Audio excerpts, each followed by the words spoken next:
জনৈক শিষ্য প্রশ্ন করলেন, ঠাকুর, যখন দীক্ষা নিয়েছিলাম তখন যেন মানসিক অবস্থা খুব ভালো ছিল, আর এখন যেন দিন দিন তলিয়েই যাচ্ছি।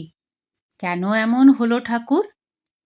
ঠাকুর বললেন, জীবনটা কতগুলি স্তরে ভাগ করা রয়েছে। এক স্তরের কাজ শেষ হবার পর আর এক স্তরের কাজ আরম্ভ হয়।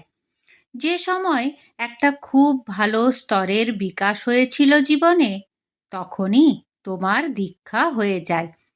এখন আবার যে স্তরের বিকাশ হয়েছে তা আবার একটু নিম্ন ভাব সম্পন্ন।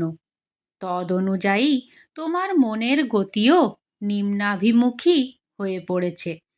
এ ভাব চিরকাল থাকবে না, উতলা হইও না। স্বভাবক্রমে যে ভাবই আসুক জীবনে, হাসি মুখে সবই বরণ করে নিও তার দান বলে। তাহলে কোনোটাই আর দুঃখদায়ক হবে না। জয় গুরু।